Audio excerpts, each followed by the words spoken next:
it doesn't matter if you're in like a crappy location or if you have homeless people all around you. I mean, if you have the correct systems in place and if you can run lean and proper procedures, if you know what you're doing, then yeah, I mean, you could be a millionaire and run an automotive repair shop in the Yeah.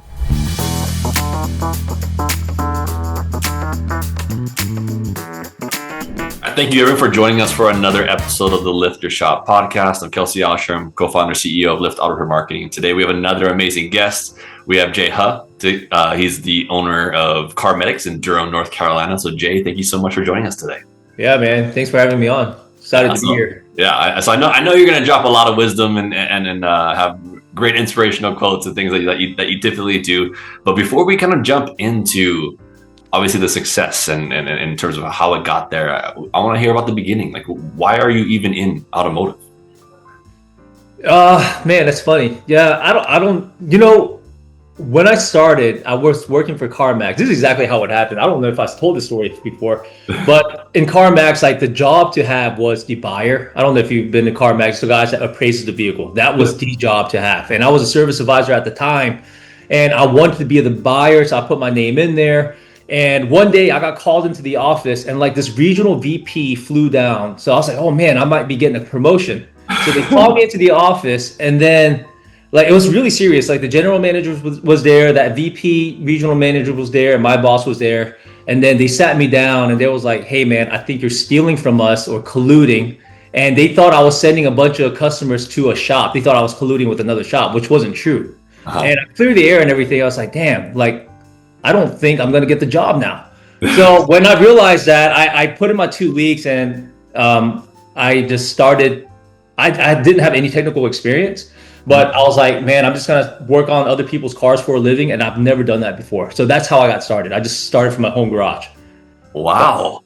That was, I mean, obviously you had advisor experience, but then jumping into like, so were you the one wrenching in the back? You had to learn how to do that then? Or dude, how could it be? Yeah, so I did all the wrenching. So what I did was I looked before I did any job. I started with brakes because I only knew how to do brakes, right? It's very simple stuff. Yep. So I started with that, and then I kind of expanded. People thought I was the best technician they ever saw because, well, I got my ASC. I just studied for it, and I got that patch, even though I didn't have any technical experience. I don't know how I got the ASC. I think they just gave it to me. Mm-hmm. And I would research every single job before actually doing it. So I would actually have every single tool ready. I would watch a YouTube video and I would just get it done, even though I've never done it before. So I just came really prepared. I was polished. I had buttoned up shirt. I was probably the most professional looking technician they saw. They just had no idea I sucked at what I do. Yeah, that's how I started. But it's amazing how good YouTube is and that you can really look up anything there. But so how long then did you work in the garage before then you ventured into like getting your own building in place? Ooh, I think I was probably in my home garage for like 6 months. And then I think I did an engine job in my driveway. And I lived in the ghetto back in the days. Like I was poor, we were broke and we were in the ghetto. But even then we had an HOA and they kicked me out. And so I did the mobile thing for about another 6 months, and then got a shared building. Oh, okay, so, gotcha. And is that building where you're still at today, or have you kind of leaped and grown since then? No. So I got a shared building, and then I was there for another 6 months, and then I'm in the building where I am now. Ah, okay, gotcha. And you mentioned rougher area. So is the current shop also still in a rougher area, or are you in a nicer area, or how did that come to be? Yeah, so it's a different area, but let me tell you about my area, okay? So Perfect. We can't have cars parked there too long because we have prostitutes in our parking lot, and they'll actually do their business in our cars if you leave them too long. Like, it's a true story. We have homeless people in our parking lot. We're in a shopping center, so I'm one of 5 shops in the shopping center. We have something like 17 shops in a 3-mile radius. We've had a homicide happen in broad daylight. Yeah, drug deal gone bad. Somebody got shot in the neck and they died. Like it was like on a random Tuesday morning, right? 11 o'clock in the morning. So that's kind of the area that we're in right now. We make it work. Yeah. Definitely. So like I guess we can chat a little bit about numbers and whatnot to just give people perspective of like, hey, why is Jay on here and why should I listen to him? Like, Yeah, well, I kind of had a feeling about I've heard obviously different interviews and conversations you've had on there, so I knew a little bit about the area. I didn't realize how it was that rough in terms of area. But usually, again, location is always a big factor for people in success, and obviously you've proven that yes, it's important, but you find a way. So just to give people a lay of land in terms of numbers and what that looks like, what is the shop doing right now in terms of just top line, bottom line, whatever you share? So top line, we did 3.1 million last year, and last year was kind of a rebuild year. And then, I remember standing in line at McDonald's. This was back in 2017 before I joined ShopFix, and I didn't know how to run a business, and I was just like all over the place. And I actually had 3 locations, and so I had 3 shops. And I remember when I was standing in line at McDonald's before going into my second location, I remember thinking, I just have to open up one more shop, so 4 shops, so that I can net $4,000. So I thought it was only possible to net $1,000 from each shop, and I had to open up 4.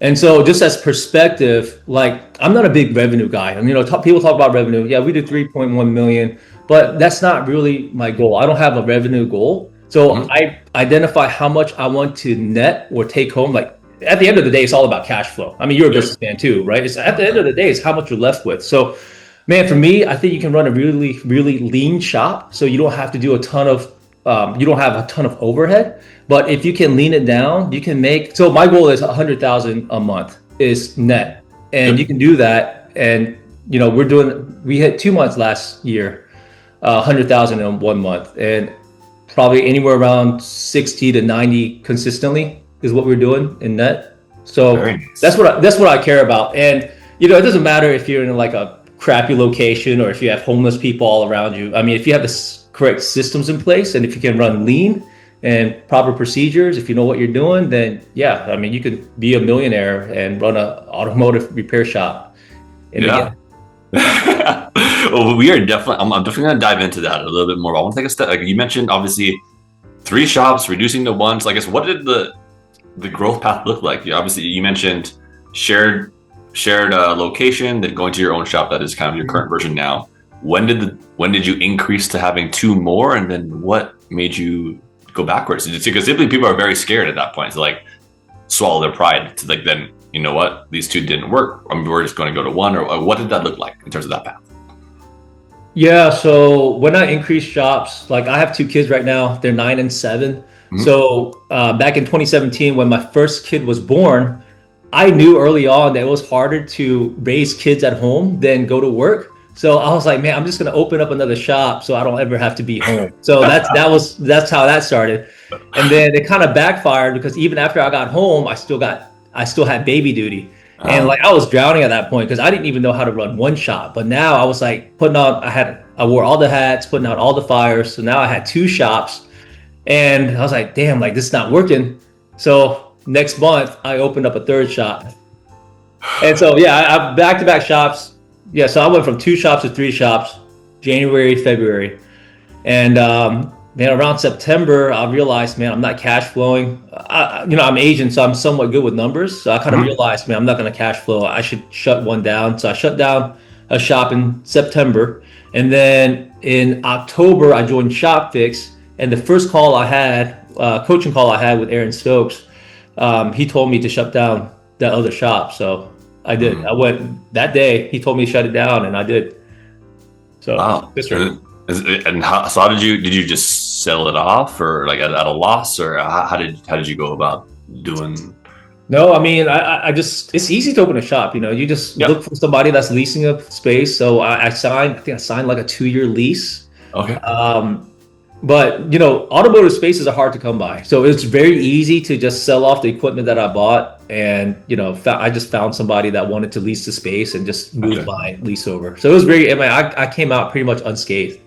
So it was good. Okay, yeah, very nice. And then so obviously now we went up to 3, down back to 1, joined ShopFix, and kind of the trajectory really changed from there. So what was the biggest first implementation you made at now the one original store that was like that helped start the unlock?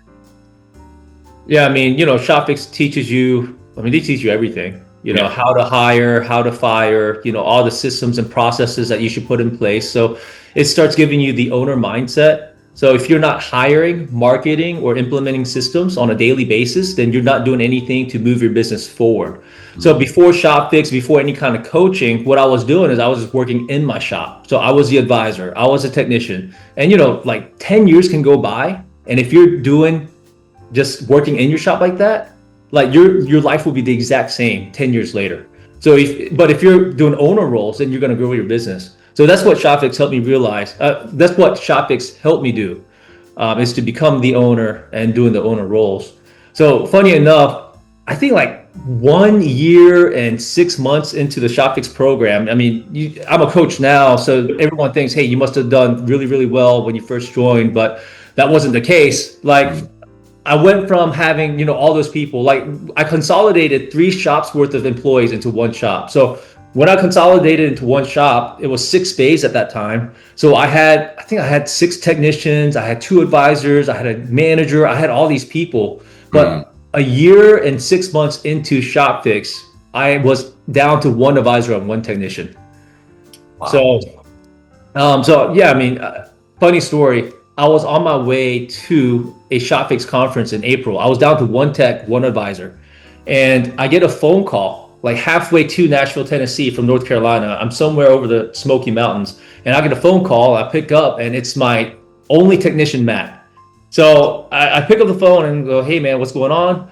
And the dude is laughing hysterically, like laughing his butt off. And I was like, "Dude, what's so funny? It's that he's not laughing, he's crying." And what ended up happening is he dropped a 18,000-pound 4-post lift onto his foot and crushed his foot. So like they had ambulances there, fire trucks there. He had to go and get an emergency procedure done. And back then he was not W-2, he was 1099. I didn't have insurance on him. So I thought my business was over then and there. But long story short, I was gonna turn around. I was gonna just close down my shop. I thought it was over. But there's a saying in ShopFix, you are who you surround yourself with. And when I shared that event, like a lot of people heard about it, they called me up and they were like, "Jay, you still need to come to the conference. You still got to come to the conference." So I still went, even though I thought I was going to shut down my shop. And it was at that conference, the last 15 minutes, Aaron Stokes, he says something like, "Don't let fear be your anchor." I don't know. It was a very motivational speech. And from going to shutting down my shop, I made a decision right then and there that I'm going to move next door to a 10-bay facility. And I think it was within a year, I moved and expanded my shop. From shutting down, I went to expand my shop. And then we hit record month every single month since then. And that's kind of like the long story short. Yeah. So I went from almost giving up to, keep expanding. Which is, that's obviously a very, very bold strategy, and not many people would have the guts to do it. But how did then? Obviously, there's no other choice. It's like you have to grow. It's like this is what has to happen. How did you just make it happen? Because obviously, things were going backwards, and then that's hard to like suddenly just switch and just gain momentum. So was there a pivotal thing that people were like, "Oh, I need to go see Jay now," or like what happened in terms of what changed the perception maybe of the business? Yeah, so it's always on the owner. That's why we say fix the owner, fix the shop. Even though I was in ShopFix and learning this whole time, I knew what to do, but I never implemented fully. And what I see a lot of, and this is why I'm so big on this, most business owners I come across, they're people pleasers. They're just people pleasers, and they operate their business off of feelings. So what I realized, just looking back now, I had a technician that was really, really good. He was really, really good at what he did. However, because he was so good, he would complain every time I would try to hire another technician. So even though he was knocking out like 80 to 100 hours a week, like he just by himself, he's so good, he stunted my growth because I cared too much about what I thought about him. And then it came to the point where it's like, man, like I'm operating my whole business off this one guy. And if this guy gets injured, well, that's my business. So I made that realization, and I made a decision not to operate off of feelings anymore, but operate based upon numbers. So that was a big change. Yeah, I love that, because again, obviously, as an owner, and especially like when it's a very close, intimate setting of like, hey, you have this only 3 other employees or 2 other employees or whatever it may be. You get to know these people by default, because like you as an owner, you can't just leave them, and you're in there, you're getting to know them and understand. And so it's hard not to, again, get detached from that feeling. So how were you able to, I mean, these people knew you for a long time, and obviously like they knew how you treated them and everything like that. So how did you then go about helping them understand of like, hey, we need to make a change because this is where I need to be and we're not there right now? Yeah, everyone asks that question. So the biggest example is I know a lot of owners that salary their employees with no incentive-based pay plan, and I'm all about incentive-based. Like all my people are commission only. They make like if my advisors make money, it's because they make money because they're fully commissioned off of gross profit. My technicians are flat rate only, no guarantee, no base. None of my people have a guarantee or base. So when I talk to an owner that's coming from a very safe and like non-incentivized pay plan and going to 100% incentivized pay plan, like they're like, man, how can I do this? What if my people quit? And my answer is always, your people probably will quit. You can't go in there thinking, no, I'm going to keep all of them. No, they're probably there. Like this is what I always say. Look, if you're trying to give somebody a better opportunity to make more money, opportunity to make what they're worth, be able to look at something and like be able to dream about owning that because they have an uncapped pay plan, right? And if you offer that to a technician or an advisor, and if they leave you, then what does that say? That means they've probably been riding you this whole time. So your people would leave, but it's designed that way. So it weeds out all of the unskilled people. You can't put unskilled people on an incentivized pay plan because they just won't make it. You always have to subsidize, and that's what owners are doing right now. And honestly, I say this all the time, and they might get their feelings hurt, but I'm like, dude, you're just lazy. You're lazy because you don't want to make the difficult hire, because it's hard to hiring good people. That's the hardest thing I can think of, is hiring good people. It's easy to hire mediocre people, but they're gonna cost you money. Easy to do, but they're gonna cost you money. Well, how then do you know if someone is a good hire or not? Is there a way that you weed them out right away, or is that no? Within 2 months or 1 month, I'm able to know. Like, yep, they're it or not. Like, what does it look like to you? I mean, if you've been in the industry, I mean, you can know day one by the way they hold the impact gun. Even the way they hold the impact gun, you'll know. But we grade our people on 3 things, and it's attendance, performance, and culture. So we absolutely have standards, and we have defined standards. And so that's how we know. So attendance, it means like you show up, right? And for us, we start a meeting every single day at 7:30 in the morning. So I used to be in my shop every day, and what I used to do is I used to lead all the meetings. And when I lead a meeting from 7:29, right when it starts at 7:30, that's when we go full speed ahead. I don't wait for anyone to come in or anyone. I don't wait 5 minutes for people to sit down. It's go time at 7:30. And if you're not in your seat ready to go at 7:30, that means you're late. So we grade on attendance, performance. Man, we grade on performance. If it's technicians, the amount of hours that they turn, or if it's advisors, the amount that they sell in GP dollars. We absolutely measure that on a daily basis. And then number 3 is culture. If you ever feel like you're walking on eggshells because of a specific employee, I don't know if you've been in a situation, but I remember going into a shop, and I remember like having to walk on eggshells around this, prima donna ATEC. Yeah. I mean, that's bad culture. So pretty much what I'm saying is, if you want to work at my shop, you have to show up on time. First of all, you have to show up. Second of all, make more money than you've ever made. Number 3, you're happy. And I always tell my guys, I was like, man, is that too much to ask? I want you to show up. I want you to make more money than you've ever made and be happier than you've ever been at any other job. Is that too much to ask? And of course, they're like, no. Like, perfect.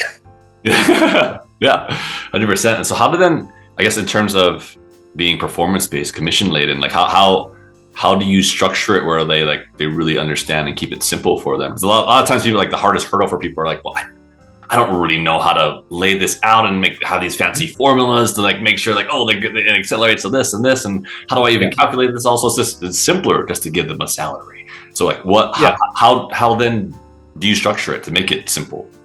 I mean, yeah, it's really, really simple. Your pay plans need to be simple. I mean, it's so simple. Like flat rate technicians, they make money off of the hours they turn. Yeah. right? The build hours, that's how they make their money. If you do the work, you make money. If you don't do any work today, you don't make any money. Advisors is off of how many gross profit dollars that they sell, right? Yep. So I just directly pay them off of gross profit dollars, and then technicians off the hours they turn. And so, and this is where the industry is kind of split, right? It's like, man, you don't want to pay flat rate. What if they're unethical, right? What if they take shortcuts?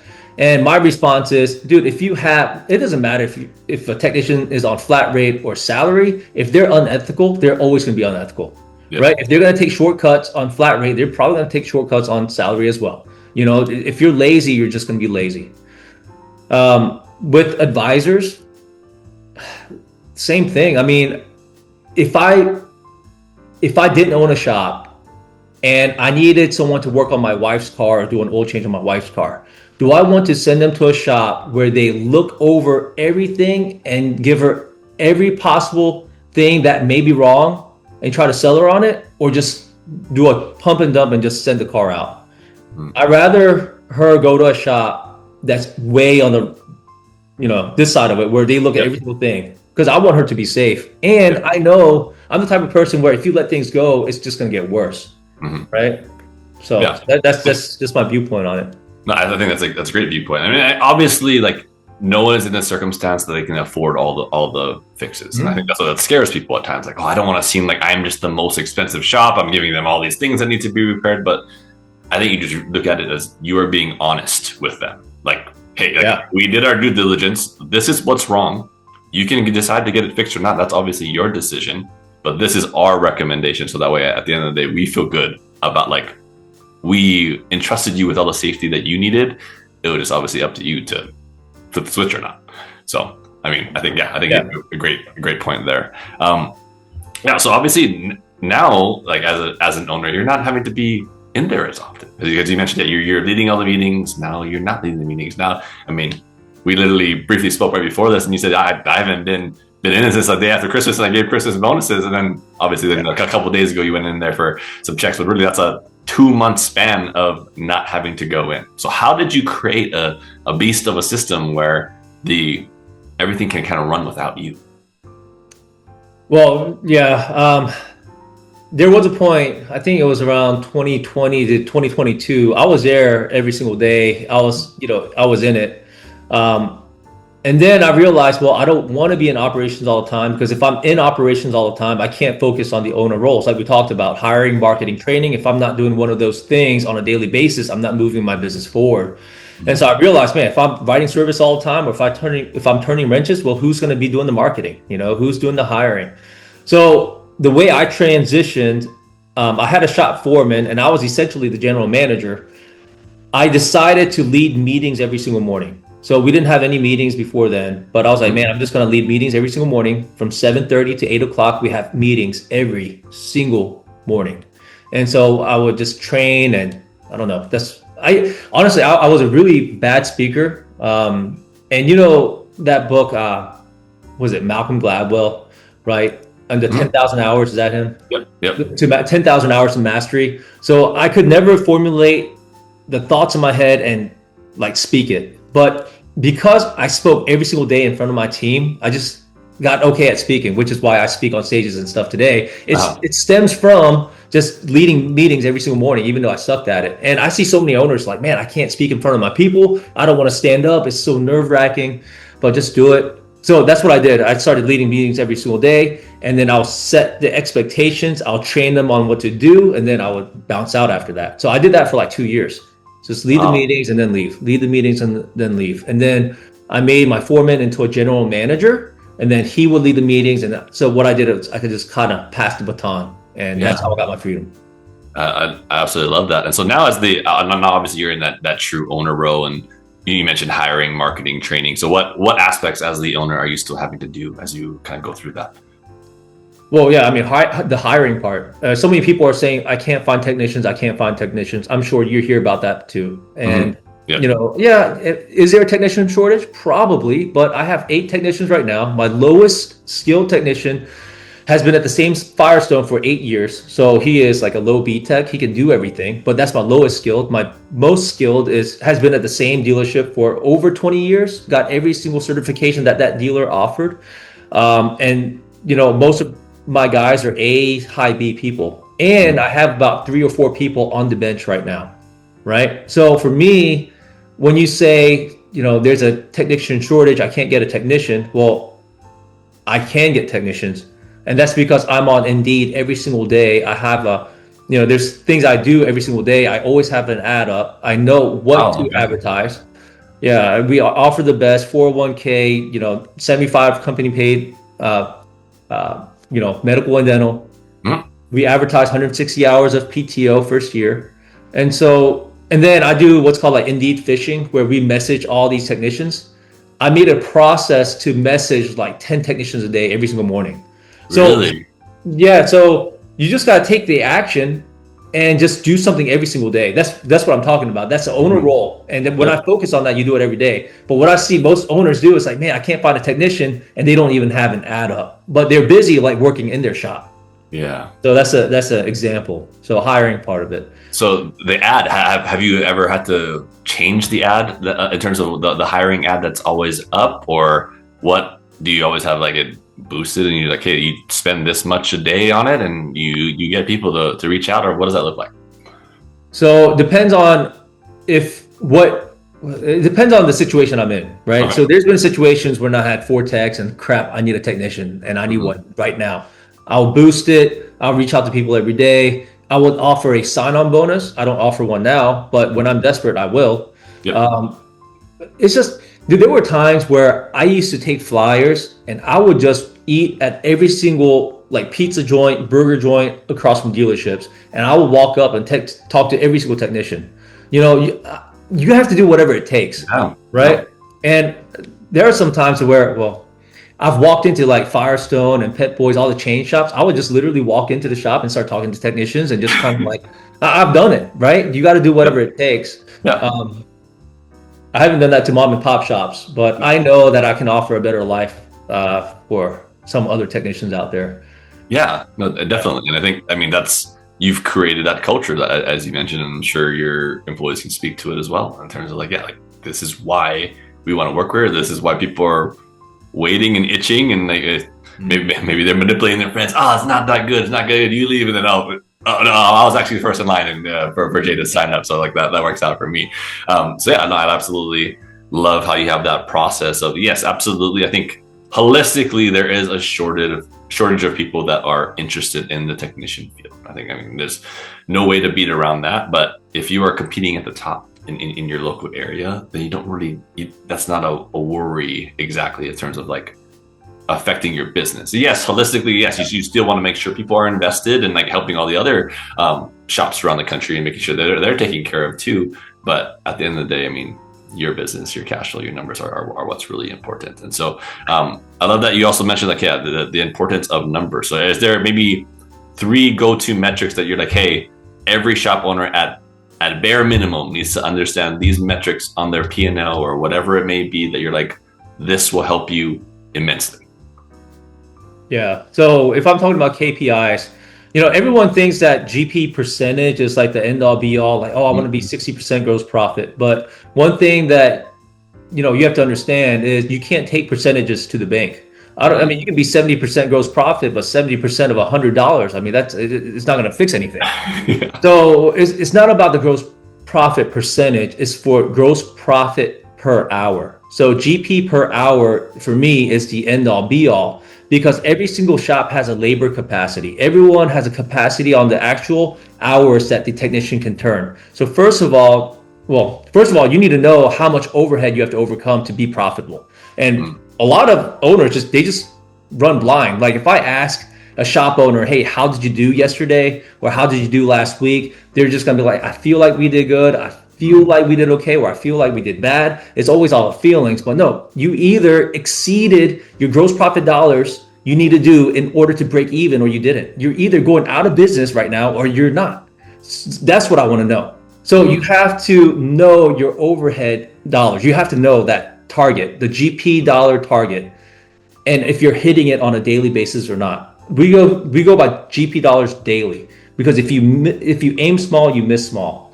So it's like, if our GP dollars that we have to hit every single day is $6,200, and my mindset is, and my manager knows this, like, if we're even off by $200, I don't care if I have millions in the bank. I know if we repeat today every single day over and over again, then there's going to be some point in the future that we will be bankrupt.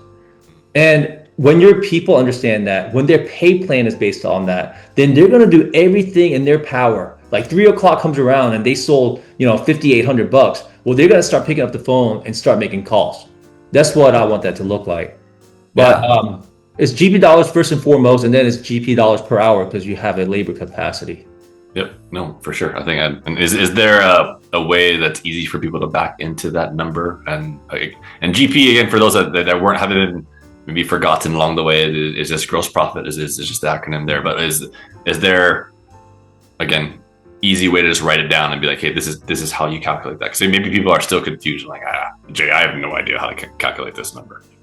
Yeah. So the target gross profit per month, that's easy to calculate, because just add up all your overhead, all your fixed overhead, right? That's your rent, utilities, advertising, whatever you spend on your shop, add that up. And then you add up all your long-term liabilities.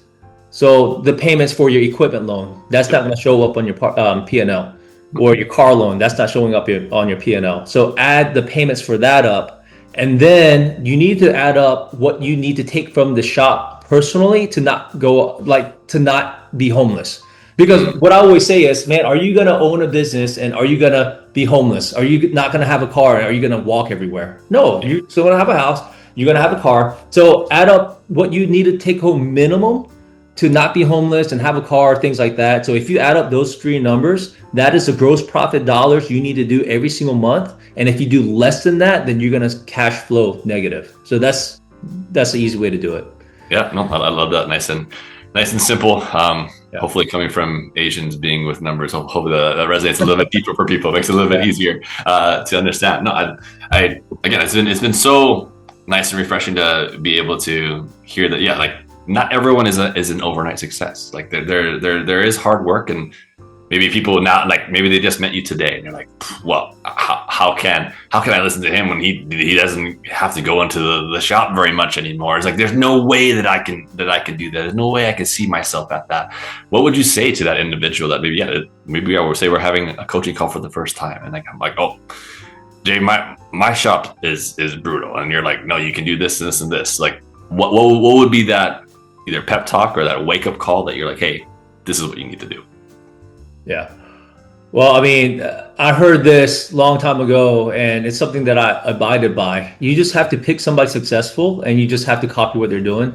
And it's the whole mindset that success can be duplicated, right? So if someone's a billionaire, and if you just copy everything that they do, then you'll eventually become a billionaire. Well, maybe not a billionaire, maybe a millionaire, right? If you copy whatever they do, And so, 8 years ago, I chose Aaron Stokes, and everything he did, I copied. Like, he would never, I was the type of guy that said, I'm never going to buy a boat, because I'm Asian, so I'm pretty frugal, right? Yeah. As soon as it hits the water, it's going to depreciate. But man, Aaron, one time, he was like, dude, entertainment on a boat, that's like the best type of entertainment you can have, because you have all your family members on there, and then they're looking back at the guy on the wakeboard, and he talked about it. So I bought a boat. He bought a house on the coast, or he bought a lake house. I bought a house on the coast. He took up flying, so I became a pilot. He's investing in people, and he's coaching people, so I became a coach. He spoke on stage, so I started speaking on stage. So if whoever you want to be like, just copy them. And if they have a great business, just copy what they're doing. Like, if everyone in their business is flat rate, dude, make your people flat rate. If they're paying their people on commission only off of gross profit, then you do the same thing. If they're doing mailers, then you do mailers, right? It's just, you just have to copy what they're doing. That's going to be the best advice. And the thing that always gets in the way, it's always feelings. It's always fear that gets in the way. And the number one fear for most people is that their people are going to quit. And they have just this huge fear of everyone walking out. That's what holds people back. Yeah, and again, it is a reasonable fear. Like, it's not like, oh, a small thing where like, oh, this part broke, and oh, now the business is gonna end. Like, no, like people leaving, like that means like who's gonna do that work now? It's like maybe they don't have any experience wrenching, so they're like, if I were to be like I have to replace people, like our business is screwed. Like there's no way that we can do this.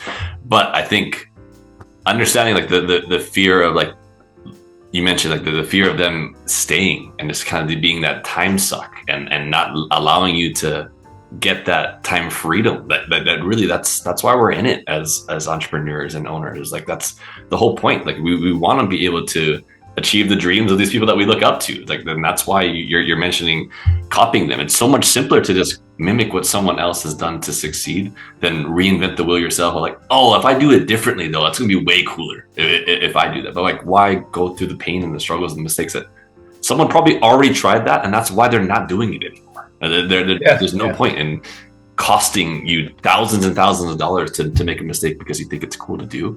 So yeah, and that's why I think coaching is so valuable to people. Like some people don't believe in it, and like I'm a strong proponent. Like I mean, I played a lot of sports growing up. I played through college, and like without a coach, your team is nothing. Like there's no leader, there's no direction. Yes, some people like within the team can step up, but again, they're an actual participant though. So like you need someone that is a bipartisan party that's looking at it and like running it and like being like, yeah, this is how it needs to be. So I think what you're saying makes a lot of sense. Yeah. But how? So the next level, how are you able to then, like, obviously if people are getting paid commission, like you need cars in there, you need the phone to ring, you need things to happen. How are you able to manage that stress? Because some people are like, I can't. No one knows I'm here. I don't even know what to do. Like how did you? I mean, you went to a point where like things were really really low and things quickly turned around. Record month. Is there something that you did that again made people see differently in terms of customers? Well, so it's a team effort, right? But if my guys have no guarantee, no base, it is stressful for me. Like I don't know any owner that doesn't want their people to make money. Like I'm happiest when I'm writing $3,000 paychecks per week. We pay per week. That's when I'm the happiest. So when I'm writing monster paychecks and handing them, doing payroll every week. But if you think about it from this angle, right, like where because they have no guarantee, they have no base. Then what does it make you do as the owner? What do you have to focus on? It makes the owner focus on marketing. Like you have to market, you have to get cars in there. So that's what we do. I mean, we spend a good amount of money on marketing, and we do a ton of mailers. Like we send out on occasion 30,000 mailers a month, but usually around 20 to 25,000. But people aren't going to do that if they have salaried employees, because if your employees are salaried, you'd rather it's not really painful for you because you don't really feel it that much. I mean, it's just easier for some people to just write a check and pay for the slow times to their employees than really fixing the problem, getting to the root of the problem, which is the actual marketing part. And on the flip side of that, my guys are going to start doing outbound phone calls because they're going to get pressure from the technicians because technicians aren't making money, and neither the advisors. So the advisors are going to pick up the phone and they're going to do next day callbacks. Like I think during COVID was really easy. I think a lot of people were just hitting record month after record month, like 21, 22. I mean, that was easy. Everyone needed their cars worked on. Yeah. But now it's way harder. So if you're not doing next day callbacks, and the economy is way harder. So yeah, you have to call next day if they leave and don't buy from you, right? They're going to take your estimate and they're going to go out and get a second opinion. And it's so easy for them to take that paper and get 10% off somewhere else. But we don't know the work. We found the problem, we got them in, we presented the work, and they don't buy, they take the estimate, go somewhere and get 10% off, and we lose out on that, where the other shop benefits. So it just works on so many levels, the pay plan. And I mean, obviously the mailer amount that you mentioned is a large amount. So people are probably like, wait, how many do you send out? And like that dollar amount obviously associated with it adds up. What do you put on the mailer that's maybe like different or appealing that you're like, obviously it works for me? So what are you putting on there? Yeah, so there's a science to it, which is like the whole reason why you pay for coaching, right? Because Aaron Stokes he probably spent hundreds of thousands of dollars figuring out what doesn't work. And now we know what works. So all I have to do is copy Aaron, right? So that's what I've been doing, and it works. But the main thing that we have on there is an irresistible offer. You have to have an irresistible offer on there. And in the auto repair industry, that's going to be a full synthetic oil change. We've done it as low as $27 before. Right now we're at like $47.99. But whatever irresistible is in your market, that's what you have to do. You have to have a trust factor on there. So a picture of your family, that's like the two main things: having a trust factor and an irresistible offer. And it works. Yeah, 100% agree. So obviously there's a bipartisan belief in terms of like oil changes specials and in general. Like some people don't believe in them at all, don't refuse to do them. Some people are like, this is the only special there is to offer. And what obviously you found that an oil change special does work, but are there other things that you've tried that are like, this has also worked, or is it like, no, oil change is the way to go? Oil changes are like 90% of what works. And then we'll have two other coupons on there. One is a free second opinion, and then another one is like $50 off of $350. But it's always the oil change offers that bring them in. And people are like, dude, you're watering down the industry, like, why are you singing out oil change coupon offers? And so there's a couple reasons to that, but AdWords, like Google Ads and online marketing, that's absolutely powerful. Every single person should have that in their business, absolutely, bar none. You need to be doing Google Ads and having an online presence.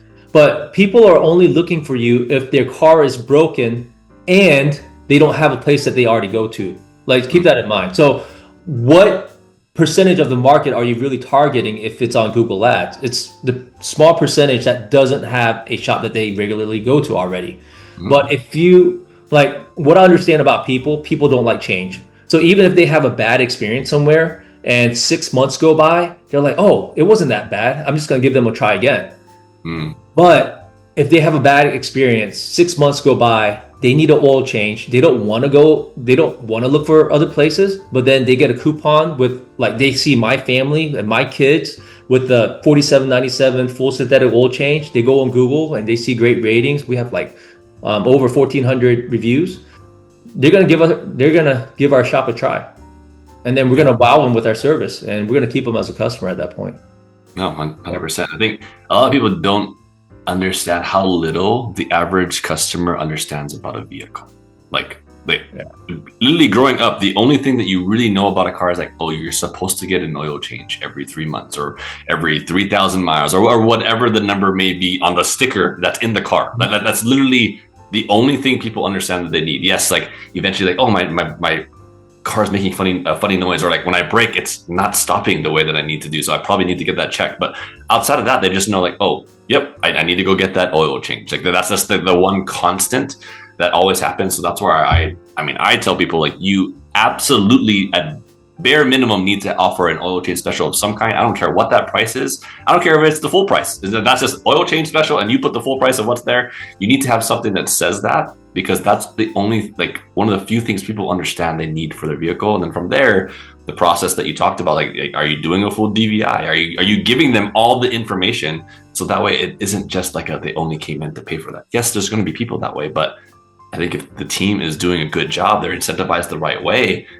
like, there's no way they're going to be walking out there only an oil change most of the time. Like, no, they're going to get way more stuff done. And then now you have this loyal customer because they trusted everything that you guys treated them with the whole experience. That's right. Yeah. No. Awesome. Well, Jay, this has been, again, a great time getting to understand your story and knowledge that you've been able to share with me.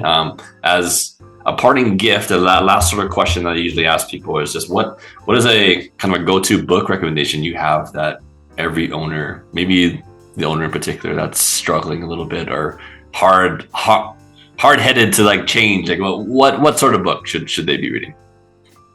Probably the most influential book for me has always been Think and Grow Rich by Napoleon Hill. Yep. It's all about mindset. Whatever you can, if you think it, you can achieve it. And ever since I read that book, that's everything changed for me. And so, yeah, if you haven't read that book, that's a great one to pick up and read. Yeah, absolutely. It's on the bookshelf over here, Yeah. on my end as well. But I think again, it's hard at times to fork out the time for people where I can't sit down and read a book. But and especially like I thought for a long time growing up, I was like, oh, the business books or the mindset books, it's like, oh, that's just a bunch of voodoo, and like I don't really need to hear that. It's not going to make a difference. So once you read one, you're like, wow, like I need to really change the perspective of how I understand and think about business, especially because I mean, those listening, you are a business owner yourself. And so like you obviously got into it for a reason, but the way you do things isn't going to be right all the time. And so if you're too lazy to read though, I mean, take Jay's advice and like find a mentor or find an individual that is having the success that you hope to have and mimic them, reach out to them, message them. Jay is a perfect example. Please reach out to Jay. If you're like, you know what, a lot of the experience that Jay has had, like it sounds a lot like what I've dealt with, but now he's in a place where I would love to be at. I'm not anywhere. I'm still stuck where he was. How did he get out? Maybe they need to talk to you. Like what is going to be the best way to reach out to you, Jay? Email would be great. Like jay@shopfixacademy.com. I'm always checking my email, or if you're on Facebook. I don't know. I think there's a lot of Jay Huz on Facebook, but yeah, just look for me. I'm the guy with the hat. So yeah, just message me on Facebook. I'd be happy to connect. Yeah, no, for sure. We'll throw those that information down in the description. But again, thank you, Jay, so much for your time today. Those still watching, I appreciate you guys still watching. Please like and subscribe if you haven't already done so. If you have questions for Jay, throw it in the comments. I'll make sure to get it to him to get those answered. But again, thank you so much for your time, and we'll chat again next time. All right. Cool. Thanks, man.